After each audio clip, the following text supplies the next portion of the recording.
developments throughout the years with the case of the internet. Let's have a look on the timeline of the internet and, of course, talk to them one by one and review the highlights of each year's timelines about the internet. So from 1965, hold on. From 1965, Lawrence Roberts and Thomas Merrill communicate with one another using computers connected via a low-speed dial-up telephone line in Massachusetts and California, creating the first wide-area network, laying the groundwork for the internet. Now, during 1969, the ARPANET, which is the first version of the internet, is created and used to link computers at UCLA and Stanford. Ilan to sa mga malalaking universities in the United States. From way back 1974, Robert Kahn and Vinto Cerf published a protocol for packet network communication. This is an article laying the groundwork for TCP/IP and much larger internet-connected computer networks. The word internet is first used during this year as well. So, from ARPANET, naging internet na siya on year 1974. 1986, NSFNet is founded, creating the backbone and providing the investment needed to create the internet as we know it today. During 1989, the first commercial ISP, the world launches. When we say ISP, this is actually short for Internet Service Provider. Pag sinabi natin commercial ISP, we already have a local internet service provider on the area which serves as the company to give us internet at home. So, ibig sabihin, pwede na siyang magamit commercially. So, on year 1989, Tim Berners-Lee invents the World Wide Web, which opens the door for the internet to go mainstream, even at the comfort of the homes of everybody.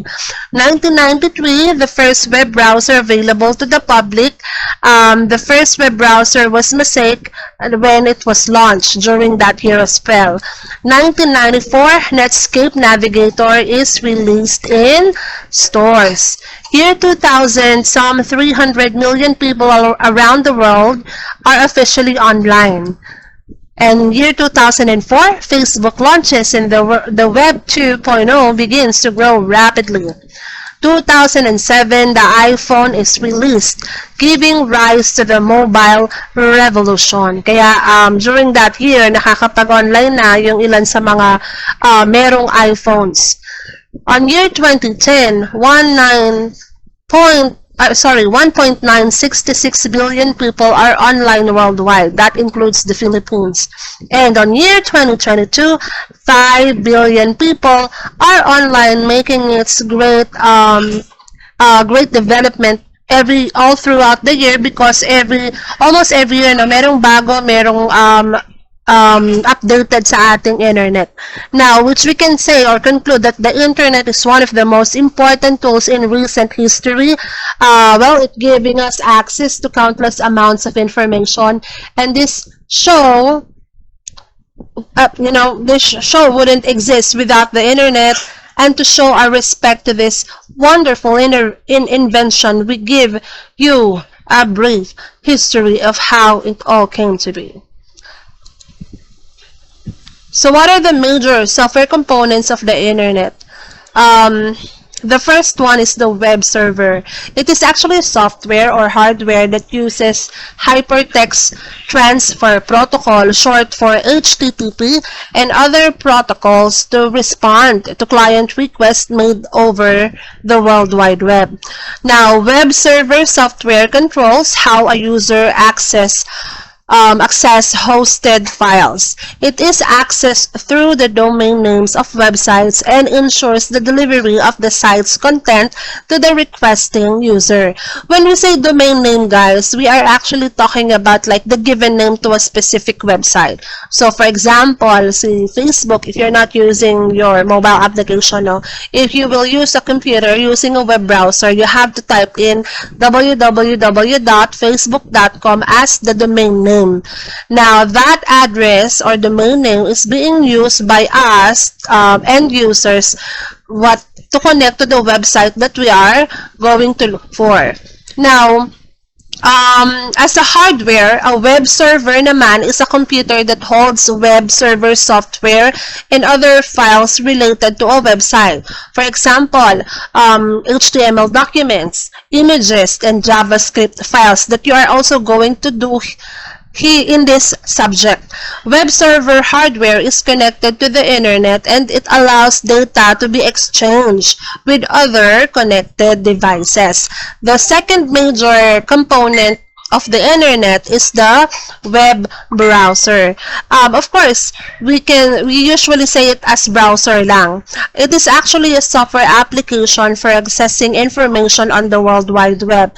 Now, when a user requests a web page from a particular website, the web browser retrieves the necessary content from a web server, and then it will display the page of the website you're looking for on your screen.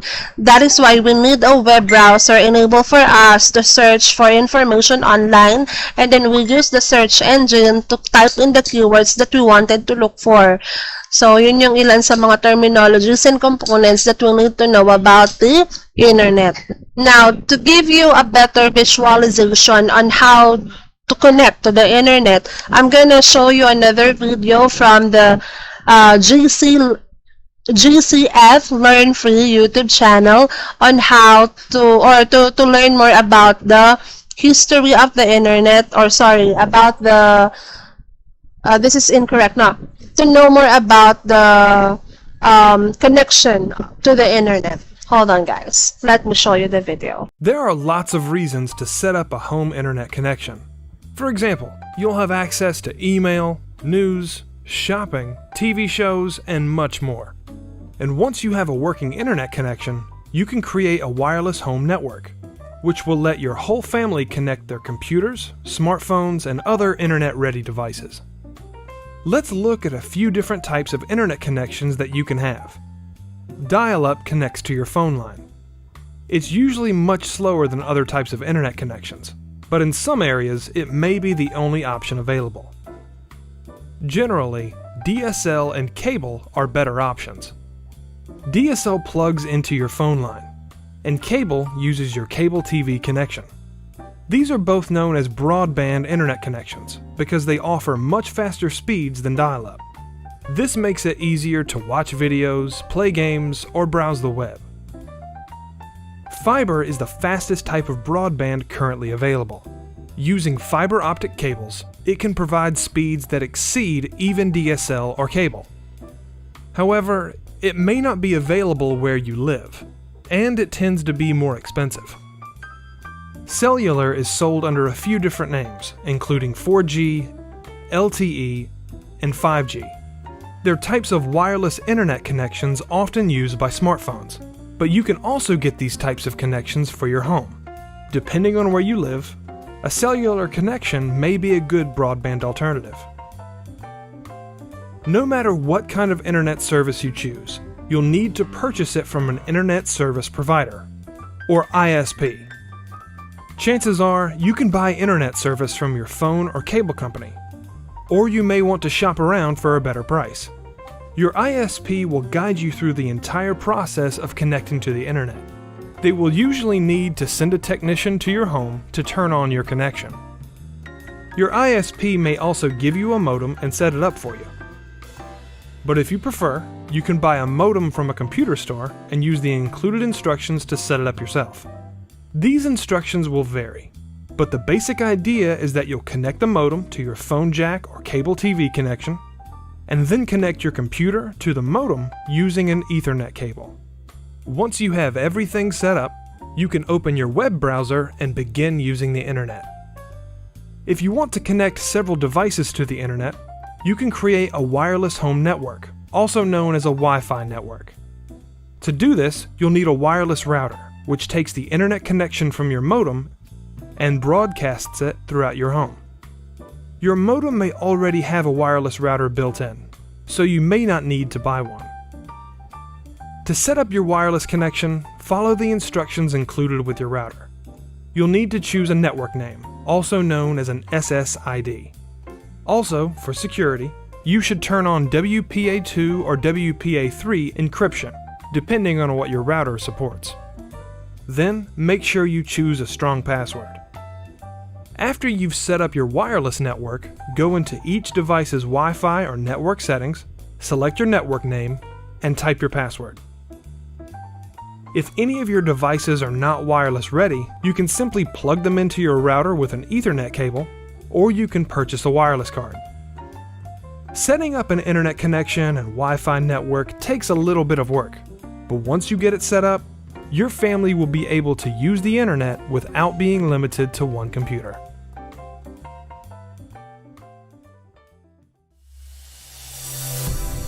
GCF Global, creating opportunities for a better life. Yeah, no. So from the GCF Learn Free, we were able to understand how to connect to the internet.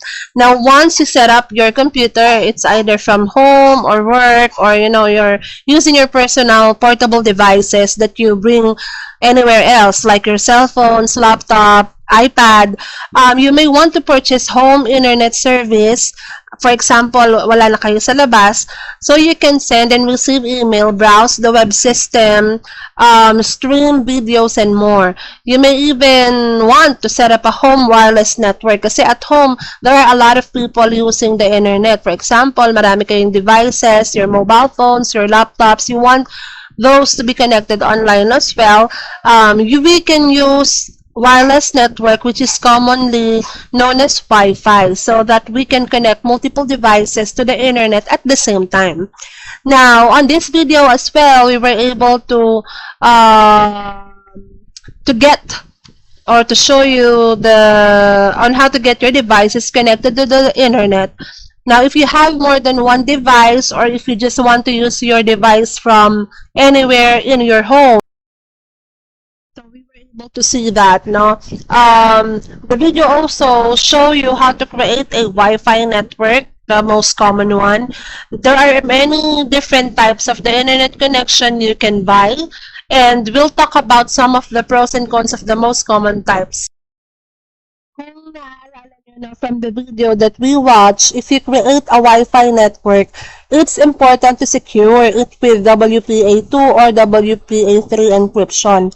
This will allow you to create a password and prevent other people from connecting to your network. So once you've created your Wi-Fi network, you'll be able to connect many different types of devices to the internet, such as your smartphones, tablets, computers, TVs, and more. Let us understand better the types of internet service. The type of internet service you choose will largely depend on which internet service providers or ISPs serve your area, along with the types of service they offer. Now, here are some common types of the internet service: dial-up, broadband, DSL, cable, satellite, and meron pa yan on the next page. Let's discuss them one by one. So, a dial-up connection is generally the slowest type of internet connection, and you should probably avoid it unless it is only service available in your area. As of the moment, I don't think it's still existing. No, wala na siguro ito kasi napakatagal na. I think, if I remember it correctly, I was on my high school days when I first experienced the dial-up connection. Or I think, college days, because that's when the time I was working with my bachelor's degree thesis. Now, next po is broadband. This high-speed internet connection is provided through either cable or telephone companies. One of the fastest options available, broadband internet uses multiple data channels to send large quantities of information. Now, the broadband term is a shorthand for broad bandwidth. Broadband internet connections such as DSL, na i-discuss din natin mamaya, and cable are considered considered high bandwidth connections already. Although many DSL connections can be considered broadband, not all broadband connections are DSL. That's what you have to remember. Let's talk more about the DSL services. It uses a broadband connection. Now, DSL stands for Digital Subscriber Line. It uses existing two-wire copper telephone line connected to one's home, so service is delivered at the same time as landline telephone services. Kasi with the dial-up, guys, if you're using your phone line for the internet connection, you won't be able to receive and make calls anymore. Kung ginamit mo siya for calling options, then your internet is not available. So, hindi sila pwedeng sabay during dial-up. Now, for DSL, dalawa na. You can do both already. You can still place calls while surfing the internet using DSL services. DSL services also uses a broadband connection which make it faster than the dial-up. It connects to the internet via a phone line, katulad ng dial-up, but does not require a phone line to have a landline at home. To be, in fact, no, kahit wala ka namang landline, pwede. Hindi katulad sa dial-up, required ka na magkaroon ng phone line. So, sa cable naman, it connects to the internet via cable TV. So, for example, you have Royal and and the like. You do not necessarily need to have cable TV in order to get it. It uses a broadband connection and can be faster than both dial-up and DSL service. So, kaya nga yung iba, nag-o-offer nito, yung mga yung mga cable TVs rather, nag-o-offer sila ng may cable or without cable TV, pero may internet service. Now, it is only available where cable TV is available. Yun lang yung downside niya. Yung atin namang satellite connection, it uses broadband but does not require cable or phone lines. So, it connects to the internet through satellites orbiting the Earth. As a result, it can be used almost anywhere in the world, but the connection may be affected by the weather patterns. So, satellite connections are also usually slower than DSL or cable because of many barriers such as the weather condition and others. Next po is the ISDN. No, yung ISDN po natin, short for Integrated Services Digital Network. It allows user to send data, voice and video content over digital telephone lines or standard telephone wires. The installation of an ISDN adapter is required at both ends of the transmission. So, on the part of the user as well as the internet access provider, kailangan meron silang IDN adapter. There are quite a few other network or internet connection options available and other DSL technologies. Now, pwede po yan. Now, this is something, 2G and 3G, this is something that you probably know, yung ating mga 2G, 3G, 4G, and LTE, 5G services. Now, ano-ano po yung pinagkaiba? Now, for 2G and 3G, it's most commonly used with mobile phones before. It connects wirelessly through your internet service providers networks. However, these types of connections are not always as fast as DSL or cable because they limit the amount of data that you can use each month. So, which isn't the case with the most broadband plans. Parang kayo, may marinig kayo mga unlimited internet for the month. Etong 2G and 3G, meron siyang limit na ina-allow on a monthly basis. Now, for 4G and LTE, the project name for creating a high performance air connection for mobile communication system is LTE. LTE is short for long-term evolution. It's actually the final step toward the fourth generation or yung 4G natin na tinatawag. This is the 4G, fourth generation radio technology. It actually aims to boost mobile phone system speed and reliability. Itong mga 2G and 3G, which is actually the previous generations of mobile communications networks, on the 4G and LTE, it's actually promoted as 4G already. The concept was first implemented in its basic form back in 2008, if I remember it correctly, and then providing substantially greater data speeds, vastly better application performance, of course, and cheaper operation cost. For some people, you may not be able to appreciate the difference between them, pero for me kasi medyo dahil may edad na si ma'am, no, medyo na-experience ko kung paano ba yung dial-up connection, sobrang bagal up to so many years na ngayon is napakabilis na with one click, ang bilis ng return ng data. Now, to the 5G, it refers to the fifth generation of mobile networks. 5G provides a unique network capable of connecting nearly any kind of device and can be enjoyed by everybody.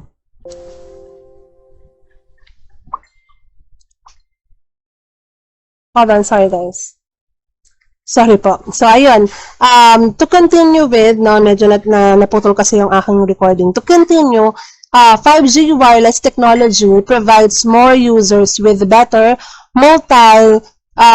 GPS peak data rates. Ibig sabihin yung malawak na bandwidth, super low latency, kumbaga hindi masyadong mabagal nung pag-return ng mga data, and improved dependability, massive bandwidth, enhanced availability, and a more consistent customer experience. Kaya sa ngayon, hindi nyo na halos ma-experience yung bagal ng pag-retrieve ng data from the server. Parang isang click mo lang, ayun na agad yung hinahanap mo because of the 5G. Now, the downside of the 5G is not actually available in all areas. So, ibig sabihin, meron lang ilang areas na meron ganito. And it's actually needing to be compatible to your device. No, kung meron kang 5G internet service pero yung device mo is not 5G capable, unfortunately, it's not gonna work. No? Kung ano lang yung available na internet service network on your area, the maximum would be something that your phone or your device will be doing. And vice versa. Okay, so now, internet service provider, kanina ang pinag-aaralan natin is yung internet service. Now, sino ba yung mga companies na nagpo-provide ng ganitong klaseng internet service? ISP for short is actually a company that provides individual users and businesses. For example, government tayo, large corporations, small businesses, educational institution. ISP, they provide us the gateway to connect to the internet. That is why you have to have an ISP bago ka muna makakonect. Now, internet service providers also provide clients with access to the internet services such as web hosting, simple mail, transfer protocol, Usenet news group, internet relay chat, or IRC, and downloadable internet software. So, lahat po tayo under here are being provided by a service which we call ISP. At sa Philippines, marami tayo kilala na ganito. Now, I know that you have heard of the following, and I got some information or data rather from the grit.ph website, giving us like top internet service providers in the Philippines. So I know that you are already familiar with some. The first one is the Converge ICT Solutions. It's actually one of the fastest growing ISPs, and Converge has established itself as an excellent option when it comes to high-speed internet. Now, medyo promising kasi, no, guys, medyo over-promising kasi yung ilan sa mga ISPs natin. Pero, nevertheless, may mga ilang lugar na natutupad yung promise na yun. Meron namang ilang lugar na hindi kasi sa dami ng subscribers. So the data that I will show you is something that hindi naman to top 10 or 1 to 10. Ito lang ay generated by Grit.ph based on their survey. So the second one is One Sky. Ito, actually, hindi ko pa ito narinig kasi I don't think this is available here in Laguna. So, One Sky being the country's top and longest operating cable TV provider allowed the company to expand its reach to internet services. Next is PLDT. Oh, sorry. Ang bilis naman ito. Next is PLDT. No, it's one of the largest company that we know. And telco, napakalaking telco giant nito. Around for decades, from dial-up connections to DSL, they are pioneers when it comes to providing the internet service in the Philippines. Next one is the Smart Bro Home Wi-Fi. Actually, alam ko to, nag-tie up na itong dalawa. Smart Communications Incorporation is the leader and pioneer of 5G in the Philippines. It is set on bringing wireless fiber-like speeds to the homes of Filipinos. This is made possible through the Smart Bro Home Wi-Fi 5G. Yung kanilang pinaka-latest device. Yung next po, ito bago to, the Dito Telecommunity. The Philippines now has a third major telco player. Dito Telecommunity has been launched in several areas already in the country, receiving rave reviews for its internet speed and reliability. Siyempre, andyan pa rin yung Globe broadband natin. It's actually owned by Ayala Communications Company. It is Smart's under long-term rival. Nagmamadali itong slide ko, sorry. Meron din tayong Red Fiber. Ito ilan sa mga hindi kilala at bago. Katulad ng Starlink, Rise, and Streamtech. No, to give you an idea, yung ilan dito hindi pa masyadong kilala dahil hindi pa sila available sa buong Pilipinas. The next thing that we are going to discuss is how to choose an internet service provider. Ano ba yung dapat nating anong tawag doon, isaalang-alang or the factors that we need to consider.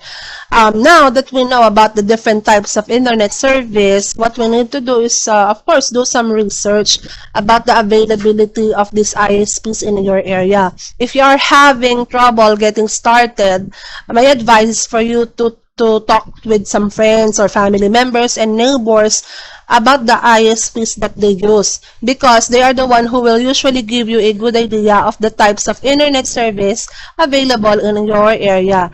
And of course, you have to consider the internet speed, because most ISPs offer several tiers of service with different internet speeds. Kasama yun sa plan na ino-offer nila. Sorry, natapos. So, ano kasama sa plan yun ang ino-offer nila?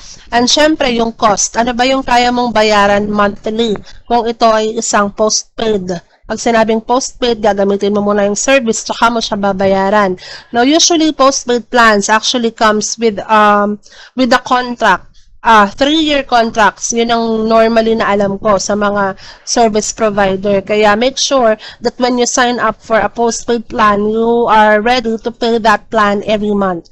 Because unless otherwise, you're gonna have to pay a penalty and a legal consequence from the company you signed up for. You will also want to make sure that, generally speaking, if you wanted faster connections, there is, of course, a possibility, not really a possibility, kundi talagang mas expensive yung magiging bill mo per month. Unless you are just paying an internet service provider a prepaid plan. So, yun yung mga binili mo na muna yung plan, tsaka mo siya ginagamit monthly. Katulad ko on my end, I am using the service of Gomo, and I'm paying the unlimited internet monthly, so I am paying $499 a month, and our entire family is using this already at home. The downside is that I cannot bring it outside, because if I do, I want the family at home na maiiwan ay walang magagamit. So, yun lang yung kinaibahan nila, because it's reliable on the device where you inserted the SIM card that you use to avail of the product. Now, we are actually talking about some of the terminology, software, components that being used to connect to the internet. Meron din tayong kailangan, especially kapag hindi po wireless yung connection natin. So, ito yung ating hardware components. Now, once, for example, this is applicable for computers. Now, if you don't need much additional hardware to connect to the internet, the primary piece of hardware you need is a modem. Now, a modem is actually the type, the type of internet access that you choose will determine the type of modem that you need. No, for example, dial-up access uses a telephone modem. Sa DSL, gumagamit ng DSL modem. Cable uses a cable modem. Satellite services uses a satellite adapter, katulad ng nabanggit ko kanina. Now, your internet service provider will give you that modem that you need. Often, may nagbibigay nito ng free, minsan naman may bayad. So, depende on the freebie that your ISP will provide you. Now, yung router po is actually a hardware device that allows you to connect to several devices and other devices to a single internet connection. Kung marami kang devices at home or at work na kailangan mong i-connect to the internet, gagamit ka ng router. Now, you don't necessarily need to buy a router because para lang makakonect sa internet. It's possible to connect your computer. So, it is possible to use your modem to connect to the internet directly. No, parang hindi mo naman na kailangan talaga ng router. However, ang modem kasi it has a limited number of slots. So, ibig sabihin kung napakarami ng device na kailangan mong i-connect sa single internet service, kailangan mo talaga doon ng router. Now, in other modems naman, it includes a built-in router already. So, you have the option of creating a Wi-Fi network without buying extra hardware. So, ilan lang yun sa mga hardware needed na kailangan kapag mag-connect tayo sa internet. Now, I want you to take a look at this. These are the, paano ba nagwo-work talaga when you are at home using the home networking. So, like if you have multiple computers at home and want to use all of them to access the internet, you may want to create a home network, also known as Wi-Fi network. In a home network, all of your devices connect to your router, which is connected to the modem. This means everyone in your family can use the internet service at the same time. So, katulad ng nangyayari sa setup sa mga bahay-bahay ngayon. Now, you just have to set up Wi-Fi network for that. Now, if you want to connect a computer that does not have a built-in Wi-Fi connectivity, kailangan mo nang bumili ng additional Wi-Fi adapter that plugs into your computer's USB port for additional Wi-Fi service.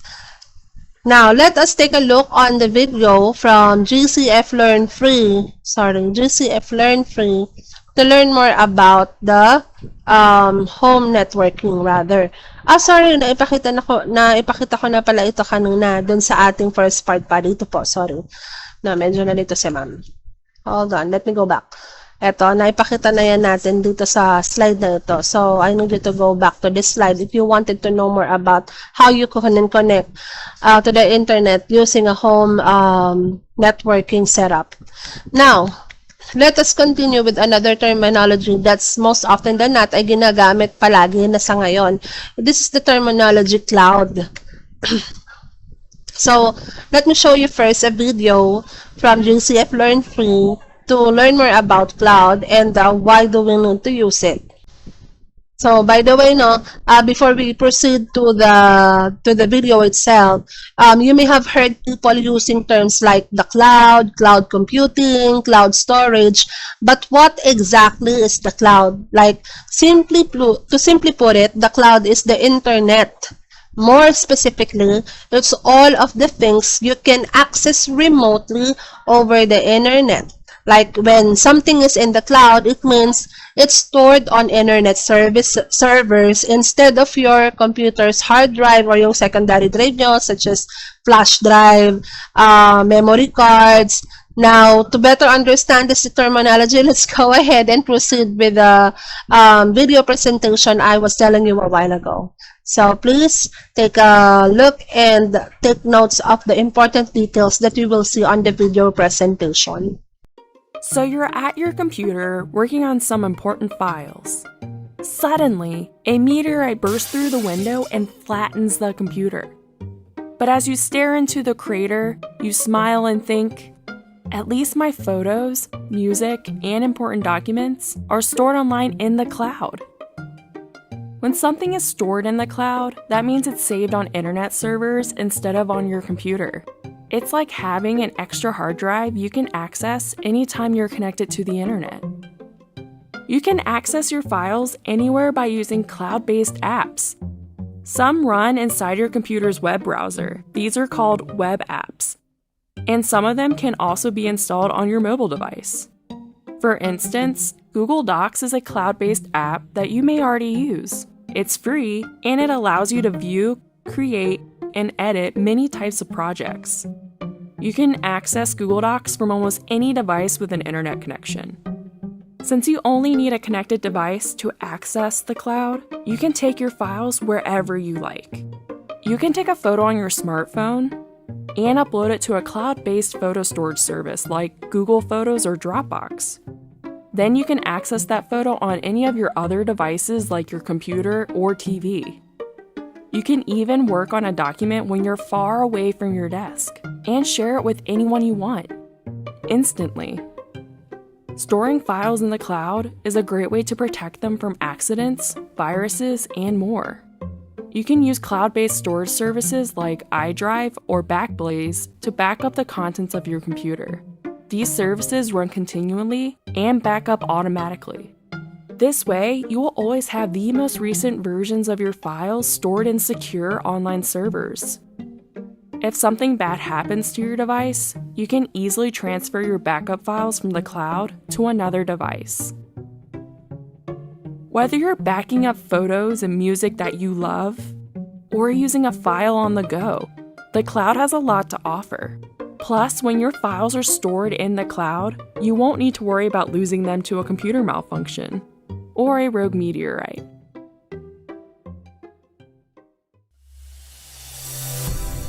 GCF Global, creating opportunities for a better life.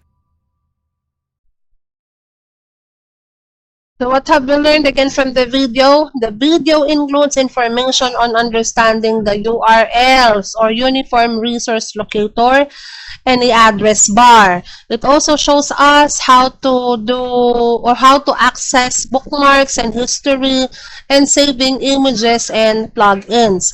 So let's talk about them briefly one by one.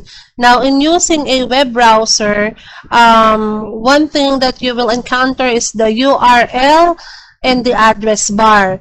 URL is short for Uniform Resource Locator. Now, on this tutorial, I will show you, I actually use Google Chrome web browser. But if you wanted to use any browser you want, that's fine with me. Just keep in mind that your browser may look and act a bit differently to what I'm showing you, but all web browsers work in basically the same way po. So this is the URL and the address bar. So if you can see, each website has a unique address called the URL. It's like, you know, a street, para siyang street address that tells your browser where to go on the internet. For example, when you type a URL into the web browser's address bar and press enter, your keyboard, the browser will load the page associated with that URL. So for the example that I am showing you, I type in the www.bbc.com/travel. So let's not be confused about this ha. Yung ating URL is here. Yung bbc.com travel is like an address. So that's a URL. Hinahanap na URL yung bbc.com kapag or whatever name that you will type in here. So in this case, ang domain name na hinahanap natin is bbc.com travel. So yun po yung hahanapin ng URL. At yung address bar is yung pinaka-text box kung saan natin tina-type yung bbc.com. Next po are the links. So links are used to navigate the web. For example, when you click a link, it will automatically take you to different web page. Katulad nito, kapag kinlik natin ito, so it's gonna take us to, kung nakikita nyo, google.com. You may also notice that your cursor changes into a hand, as you can see on the screen, whenever you hover a link. Now, if you see this icon, it means you've found a link and you'll find another types of links this way too. For example, many websites can actually use images as links. Katulad nito, isa siyang hover, naka-bootstrap ito, kaya maganda yung itsura niya. So, all you need to do is just click the image, to click the image to navigate to another page. So, the next thing that we will talk about is are the navigation buttons. The part of your web browser. No, yung navigation buttons natin, previews, forward, or back and forward buttons allow you to move through websites you've recently viewed. You can also click and hold either button to see your recent history. Now, this one is actually a refresh button. It will reload the current page. If a website stops working, try using the refresh button. Ito po yun. Next is tabbed browsing. Now, most of the browsers nowadays has multiple tabs. Ibig sabihin, you don't need to open a new window just to open a new website. All you need to do is to click on the plus button that will tell you to open a new tab. So, as you can see on the screen, that's the one. Now, it allows you to open one web browser with multiple websites from multiple tabs that you created. So, yan na po ang ating example. Next is the bookmarks and history. Now, if you find a website that you wanted to view later, for example, atong bpc.com, and you don't want to memorize or to look for it again on the next time that you wanted to visit this website, all you need to do is to bookmark it. So, parang it's the same way as bookmarking a physical book, no? In this case, dahil ito ay electronic, it's just gonna be saved on your computer's memory. So, all you need to do is to click on that star button, known as favorites. It's just a great way to save and organize specific websites so you can revisit them again and again without having to memorize them all. All you need to do is simply locate po yung star icon to bookmark the current website, which this is one. This is the one. Yung history naman, ito naman po yung itsura nun. All you need to do is to click on the burger, yung three icons na yon, and look for history. Now, it will show you the most or the recent websites that you visited within the day, and it will also show you the websites that you visited on the previous days pa. No, so because our browser will, keep all of the history of every site that you visit. Now, this is another good way to find a site you visited previously. Now, parang kunwari, nakalimutan mo, ano nga bang website yung tinignan ko noon, nandito kasi nakalimutan ko yung i-save. So, ayun po, titingnan nyo lang yun under the history of your web browsing. Next item is to downloading files. Now, links don't always go to another website. In some cases po, they point to another file that can be downloaded or saved to your computer devices. Now, for example, ito tong link po natin. For example, da-download kayo ng form para sa school activities nyo. If you click a link to file, it may download automatically, but sometimes it just opens within your browser instead of downloading. So, to prevent that from happening, instead of clicking the link, ang dapat natin gawin is to right-click on it. At for example, ito yung lalabas dyan. And then, you need to save link as, no? So that whatever form is embedded on this link will be downloaded to your computer. So, all you need to do is to save link and then, ano nga ba susunod doon? Save target as. So, whatever file that is, masisave yan sa inyong devices. So, it's actually the same way on how to save an image. For example, nag-download kayo ng background for your web page na kinecreate. All you need to do is to right-click on it and then save as para ma-save yung picture na yon to your devices. And lastly, yung ating last topic for this one are the plugins. The plugins are actually small applications that allow you to view certain types of content within your web browser. Meron kasing ilan sa mga content on the web na hindi available agad lahat to be viewed on your devices. Perhaps it has been created using a different software that is not yet compatible with your browser.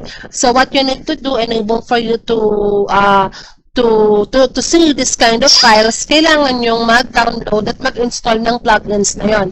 Most often na not, ang mga plugins na kilala usually or pinapa-download lagi ng mga browser ay Adobe Flash, Microsoft Silverlight, kasi ito yung ilan sa mga ginagamit to play videos.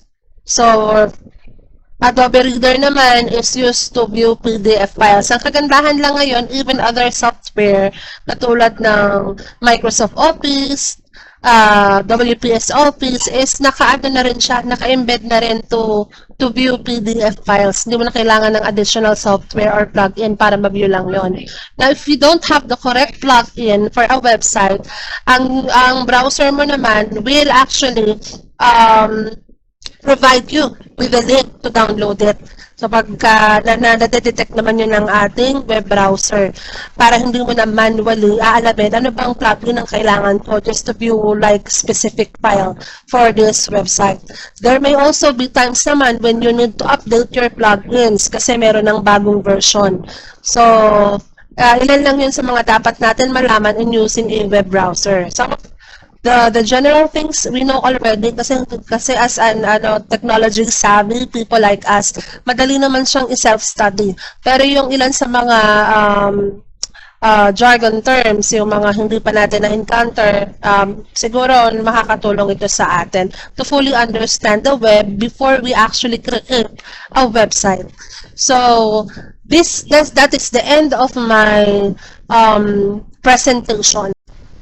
If you have any questions, if you have any questions about the topics that I have mentioned a while ago, please just let me know. We'll have our Q&A option or Q&A session Q&A session now na.